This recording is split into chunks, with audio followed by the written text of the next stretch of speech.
नमस्कार दोस्तों, सौर एकेडमी में एक बार फिर आपका स्वागत है। और आज हम एक बहुत ही महत्वपूर्ण चैप्टर मध्य प्रदेश की नदियां लेके आए हैं, जो कि पटवारी एग्ज़ाम, व्यापम के किसी भी एग्ज़ाम और एमपीपीएससी के एग्ज़ाम में बहुत ही महत्वपूर्ण चैप्टर है। और जब हम पटवारी के प्रीवियस ईयर क्वेश्चन पेपर को एनालाइज करेंगे तो देखते हैं कि हर शिफ्ट में एक या दो क्वेश्चन इससे पूछे गए हैं। तो बहुत ही महत्वपूर्ण चैप्टर है, इसको बहुत ध्यान से देखिए, पूरा वीडियो देखिए, इसमें बहुत सारे कंसेप्ट और बहुत सारे नए फैक्ट सीखने को मिलेंगे। तो चलिए शुरू करते हैं। अभी सबसे पहले हम मैप से समझ लेते हैं। ये मध्य प्रदेश का मैप है, इसको एक बार देख लेते हैं। जो इसके सीमावर्ती राज्य है उसको एक बार लिख लेते हैं। उत्तर प्रदेश, इसके जो उत्तर में उत्तर प्रदेश है, यहाँ पे राजस्थान है,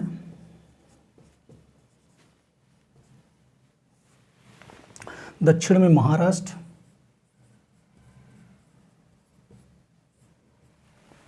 गुजरात, छत्तीसगढ़।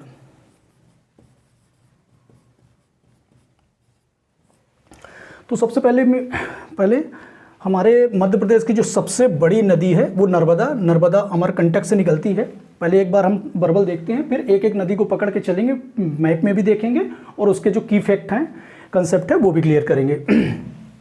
तो ये मध्य प्रदेश अमरकंटक से निकलती है नर्मदा नदी, और पूर्व से पश्चिम की ओर बहते हुए ये खंबात की खाड़ी में अरब सागर में विलीन हो जाती है। उसके ही समानांतर दूसरी नदी है ताप्ती नदी, ये भी पूर्व से पश्चिम की ओर बहती हुई ये भी अरब सागर में विलीन हो जाती है। तीसरी नदी है चंबल नदी, ये इंदौर के जानापाव पहाड़ी के पास से निकलती है और ये राजस्थान होते हुए और वापस मध्य प्रदेश और राजस्थान की सीमा को विभाजित करते हुए यमुना नदी में, इटावा के पास यमुना नदी में मिल जाती है। फिर एक सिंध नदी है, सिंध नदी भी यमुना नदी में मिलती है। बेतवा नदी, सोन नदी, माही नदी, वेनगंगा नदी दक्षिण में मिलती है। अभी हमने मैप में नदियों को देखा, अभी एक एक नदी को हम पकड़ के चलते हैं और उसके की इफेक्ट देखते हैं। पहली नदी है जो नर्मदा नदी है, बहुत ही महत्वपूर्ण नदी है, मध्य प्रदेश की जीवन रेखा है। तो मध्य प्रदेश को नर्मदा नदी को देख लेते हैं। तो नर्मदा नदी अमरकंटक से निकलती है। ये कौन सा स्थान है? अमरकंटक से निकलती है। ये अनूपपुर जिले में है, अनूपपुर जिले के अमरकंटक से निकलती है। और ये 1312 किलोमीटर का अपना अपवाह क्षेत्र तय करते हुए, अपना रास्ता तय करते हुए, जिसकी मध्य प्रदेश में लंबाई 1077 किलोमीटर होते हुए ये गुजरात में निकलती है, गुजरात के खंबात की खाड़ी और अरब सागर में विलीन हो जाती है। तो सबसे पहले देख लेते हैं इसका उद्गम स्थल अमरकंटक। इसका जो विलीन तो ये विलीन होती है खंबात की खाड़ी में। कहाँ पे विलीन होती है? ये खंबात की खाड़ी अरब सागर में जाके समाहित हो जाती है। जो नर्मदा नदी के अन्य नाम है, नर्मदा नदी को अन्य नामों से जाना जाता है। तो नर्मदा नदी का अन्य नाम है मेकल सुता। नर्मदा नदी का अन्य नाम है मेकल सुता, रेवा, सकरी, सोमोदेवी। तो नर्मदा नदी को किस किस नाम से जाना जाता है? मेकल सुता, रेवा, सकरी, सोमोदेवी। एक बार और देख ले, मेकल सुता, रेवा, सकरी, सोमोदेवी के नाम से अन्य नाम नर्मदा नदी को जाना जाता है। इसकी जो कुल लंबाई है, टोटल लंबाई लंबाई से लेकर अरब सागर में विलीन होने तक की जो लंबाई है 1312 किलोमीटर है। और जो मध्य प्रदेश में लंबाई है, अमरकंटक से लेकर जो मध्य प्रदेश के एंड तक जो लंबाई है वो 1077 किलोमीटर है। तो मध्य प्रदेश में कितनी लंबाई है? 1077 किलोमीटर और कुल लंबाई 1312 किलोमीटर है। इसे हमारी सरकार ने नदियों को जीवित इकाई की श्रेणी में शामिल किया है, जीवित इकाई माना है। तो मध्य प्रदेश की जो पहली जीवित इकाई है वो नर्मदा नदी को ही माना गया है, यह घोषित किया गया है। पहली जीवित इकाई नर्मदा नदी को घोषित किया है मध्य प्रदेश सरकार ने। इसके जो महत्वपूर्ण जलप्रपात है, कपिलधारा जलप्रपात, दुग्धधारा जलप्रपात, मानधाता, दर्दी, धुआंधार, सहस्त्रधारा। कौन कौन से जलप्रपात है? कपिलधारा, दुग्धधारा, मानधाता, दर्दी, धुआंधार, सहस्त्रधारा। ये धुआंधार जलप्रपात पूछा गया है, कई बार पूछा गया है, कपिल धारा भी पूछा गया है। तो इन जलप्रपातों के नाम याद रखिए, एक बार और देख लीजिए, कपिल धारा, दुग्ध धारा, मंदाता, दर्दी, धुआंधार और सहस्त्र धारा, ये जलप्रपात है। इसमें जो बांध हैं, चूँकि नदियों में जो बहुउद्देशीय बांध बनाए गए हैं तो बांध को देख लेते हैं। इसमें पहला बांध आता है बरगी बांध। ये बरगी बांध अमरकंटक से निकलती है और ये बरगी जबलपुर के पास है। जबलपुर के पास ये बरगी बांध का निर्माण करती है। फिर आगे बहती है तो 3 बांधों का निर्माण करती है। वो 3 बांध कौन से हैं? इंदिरा सरोवर, महेश्वर, ओंकारेश्वर। पहला बांध है इंदिरा सरोवर, दूसरा बांध है ओंकारेश्वर और तीसरा बांध है महेश्वर। इंदिरा सरोवर, ओंकारेश्वर और महेश्वर, ये 3 बांधों का निर्माण करती है। उसके बाद ये नदी गुजरात में प्रवेश कर जाती है और गुजरात में सरदार सरोवर डैम का निर्माण करती है। इसी नदी के किनारे जो मध्य प्रदेश की भारत की सबसे ऊंची मूर्ति सरदार वल्लभ भाई पटेल की यूनिटी ऑफ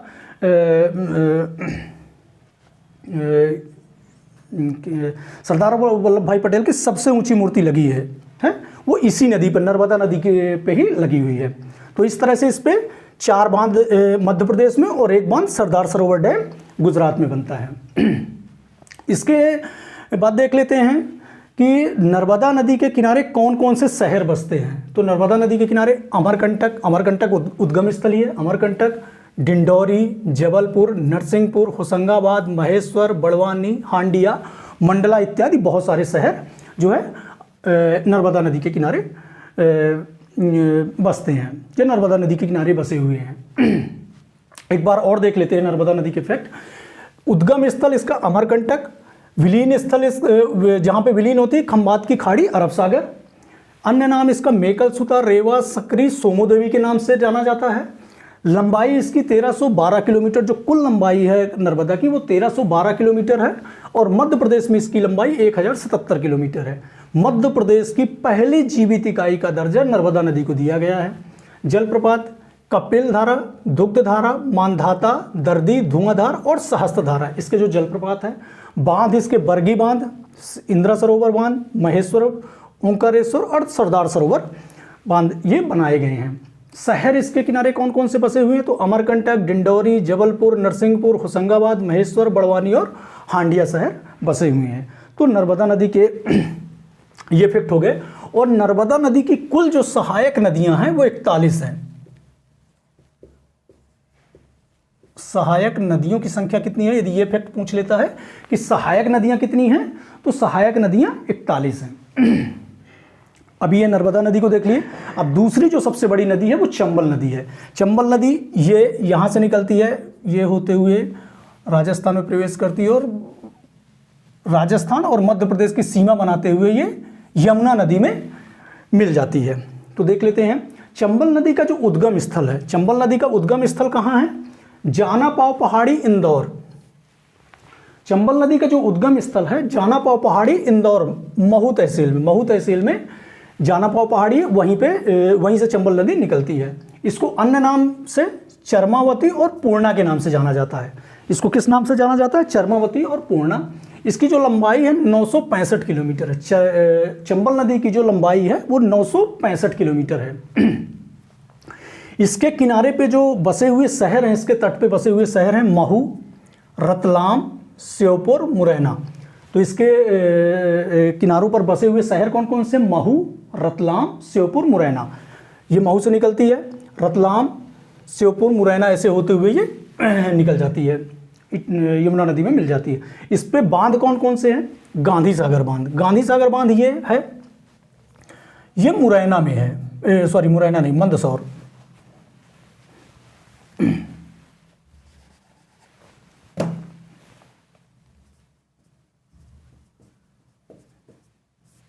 गांधी सागर बांध कहाँ है? मंदसौर में है।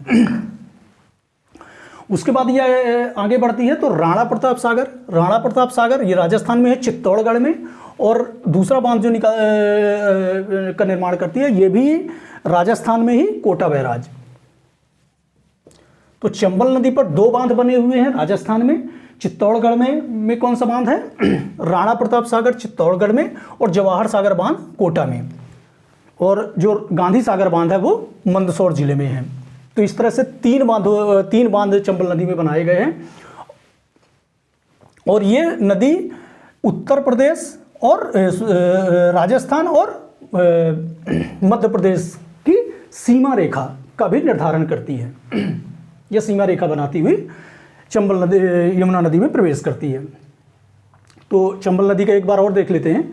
इसका जो उद्गम स्थल जानापाव पहाड़ी इंदौर की महू तहसील में, अन्य नाम चरमावती पूर्णा, अन्य नाम इसका क्या है? चरमावती पूर्णा, लंबाई 965 किलोमीटर है इसकी। शहर इसके किनारे महू, रतलाम, श्योपुर, मुरैना। शहर इसके किनारे कौन कौन से बसे हुए हैं? महू, रतलाम, श्योपुर, मुरैना।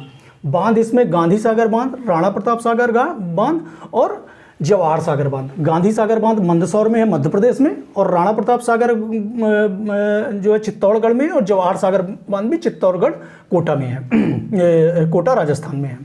तो इस तरह से दो बांध जो हैं, दो सागर जो हैं राजस्थान में है, और गांधी सागर बांध मंदसौर में मध्य प्रदेश में है।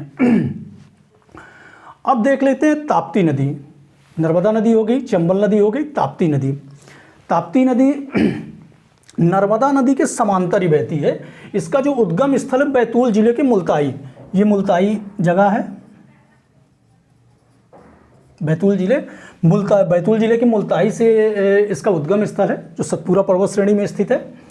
724 किलोमीटर इसकी जो लंबाई है, 724 किलोमीटर की लंबाई ये तय करती है। और ये भी गुजरात में खंबात की खाड़ी अरब सागर में जाके विलीन हो जाती है।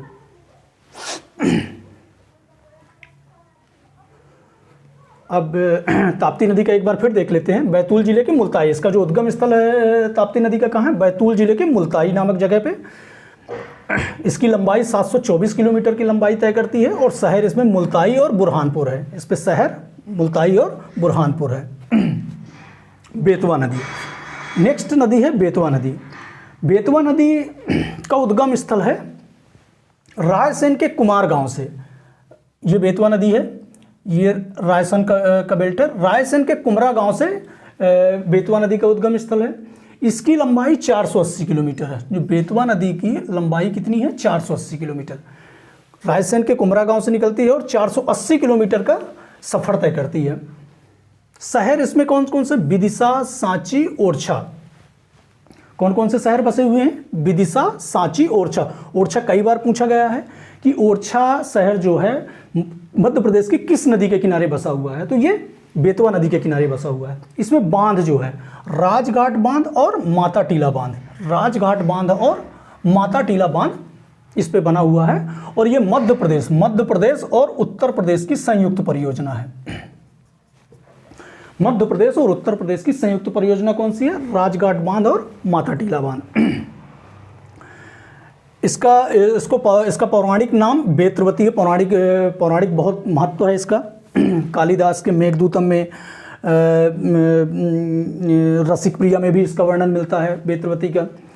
नेक्स्ट देख लेते हैं कि केन बेतवा लिंक प्रोजेक्ट, जो नदी जोड़ो परियोजना भारत सरकार द्वारा चलाई गई है। तो केन बेतवा लिंक प्रोजेक्ट ये चलाया गया है। केन नदी मध्य प्रदेश के कटनी जिले से निकलती है। ये कटनी जिले से, और ये होते हुए यमुना नदी में मिल जाती है। तो इन दोनों के बीच जो प्रोजेक्ट चलाया गया है कि दोनों नदियां आपस में एक नहर के माध्यम से अपना जल साझा करेंगी, जिससे जो बाढ़ की समस्या है और सूखे की समस्या का समाधान मिल पाएगा। चूँकि बेतवा नदी बुंदेलखंड की जीवन रेखा बोली जाती है, बुंदेलखंड की गंगा बोली जाती है, बुंदेलखंड की जीवन रेखा भी बोली जाती है। तो वो आपस में पानी साझा करके सूखा और बाढ़ की समस्या से निजात पाएंगे। फिर देख लेते हैं नेक्स्ट नदी सोन नदी। सोन नदी का उद्गम स्थल अमरकंटक से। अमरकंटक से दो नदियां निकलती हैं, एक तो नर्मदा नदी निकलती है, दूसरी सोन नदी निकलती है। लेकिन सोन नदी, नर्मदा नदी का जो अब अप्रवाह क्षेत्र है वो पूर्व से पश्चिम की ओर है, लेकिन जो सोन नदी का प्रवाह क्षेत्र दक्षिण से उत्तर की ओर है। दक्षिण से उत्तर की ओर होते हुए ये शहडोल जिले से बाहर होती है और जाके गंगा नदी में मिलती है। ये याद रखिएगा, सोन नदी यमुना नदी में नहीं मिलती है, सोन नदी गंगा नदी में जाके मिलती है, पटना के पास। तो सोन नदी का उद्गम स्थल अमरकंटक, अमरकंटक अनूपपुर जिले में है। टोटल ये 780 किलोमीटर का रास्ता तय करती है। अन्य नाम इसको स्वर्ण नदी और हिरण्यभाव। जो सोन नदी को दूसरे नामों से जाना जाता है वो स्वर्ण नदी और हिरण्यभाव। और इसमें परियोजना बाण सागर परियोजना है शहडोल जिले में। जी है, मध्य प्रदेश में बाण सागर परियोजना ये शहडोल जिले में बनाई गई बहुउद्देशीय परियोजना है। बाण सागर परियोजना शहडोल जिले में। नेहरू सेतु, एक रेलवे नेहरू ब्रिज बनाया गया है जो रेलवे पुल है, डेहरी ऑन सोन के नाम से जाना जाता है। इसको किस नाम से जाना जाता है? डेहरी ऑन सोन के नाम से, और ये बिहार में है। तो ये भी फैक्ट याद रखिएगा कि नेहरू सेतु रेलवे ब्रिज किस नदी पे बना है? तो सोन नदी पर बना हुआ है। इसे किस नाम से जाना जाता है? तो डेहरी ऑन सोन के नाम से जाना जाता है। तो इस तरह से सोन नदी का एक बार और देख लेते हैं। उद्गम स्थल अमरकंटक, लंबाई 780 किलोमीटर। इसको जो अन्य नाम से जाना जाता है स्वर्ण नदी और हिरण्यभाव। परियोजना इसमें बाण सागर परियोजना है, शहडोल जिले में है। शहडोल जिले के देवलान में, शहडोल जिला है उसमें देवलान एक जगह है, वहाँ पे बाण सागर परियोजना है। नेहरू सेतु रेलवे पुल बनाया गया है, इसमें डेहरी ऑन सोन के नाम से जाना जाता है, बिहार राज्य में है। और वहीं पे वो पटना में ये गंगा नदी में विलीन हो जाती है, गंगा नदी में मिल जाती है। अब देख लेते हैं क्षिप्रा नदी। क्षिप्रा नदी बहुत ही पवित्र नदी है, महाकालेश्वर का मंदिर है। तो उद्गम स्थल का इसका काकड़ी बरडी पहाड़ी इंदौर। क्षिप्रा नदी क्या है? ये है क्षिप्रा नदी। तो क्षिप्रा नदी इंदौर की काकरी बरडी पहाड़ी से, कहाँ से निकलती है? इंदौर की काकरी बरडी पहाड़ी से। क्षिप्रा नदी कहाँ से निकलती है? इंदौर की काकरी बरडी पहाड़ी से निकलती है। ये 195 किलोमीटर का रास्ता तय करती है और मंदसौर में जाके चंबल से मिल जाती है। बहुत ज़्यादा लंबी दूरी नहीं है इसकी। तो ये इंदौर से काकरी बरडी पहाड़ी से निकलती है और मंदसौर में जाके चंबल नदी पर मिल जाती है। चंबल की सहायक नदी है। इसे मालवा की गंगा भी बोला जाता है। क्षिप्रा नदी को क्या बोला जाता है? मालवा की गंगा। क्षिप्रा नदी को मालवा की गंगा बोला जाता है।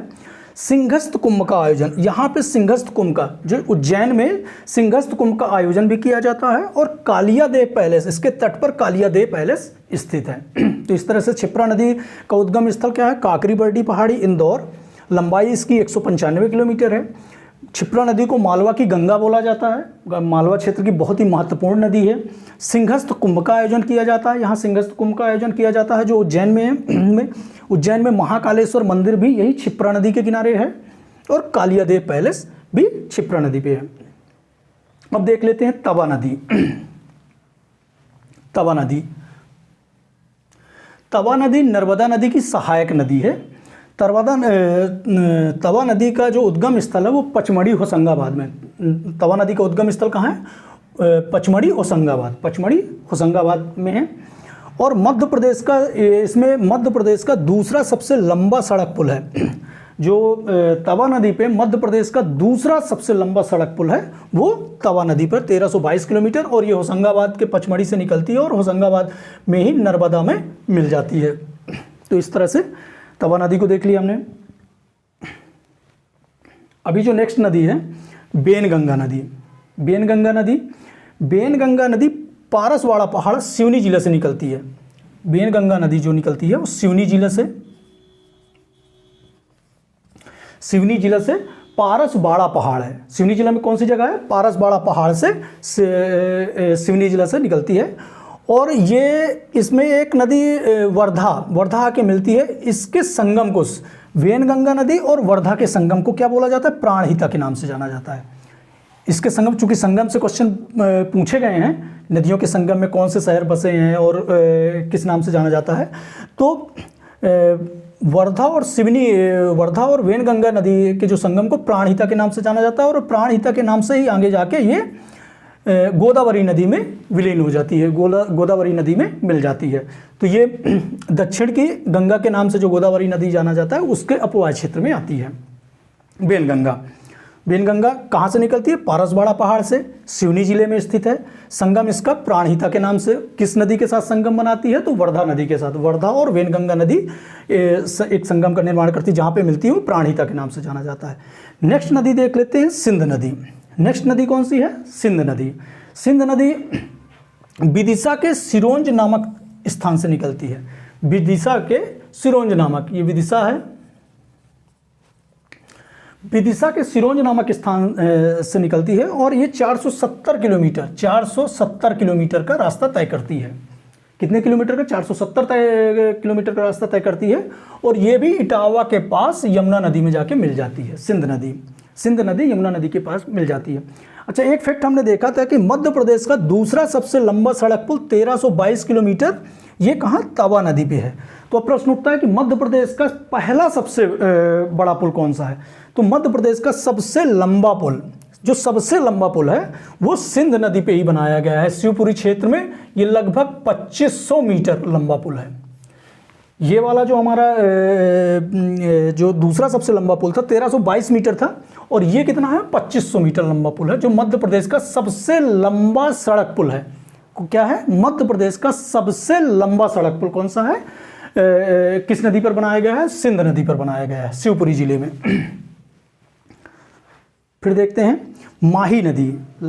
एक माही नदी है, माही नदी ये धार जिले में से निकलती है, सरदारपुर तहसील धार जिला। और माही नदी की जो खासियत है कि जो मध्य प्रदेश से कर्क रेखा निकलती है, मध्य प्रदेश के 14 जिलों से होते हुए कर्क रेखा निकलती है 23.2 अक्षांश से। तो माही नदी कर्क रेखा को 2 बार काटती है।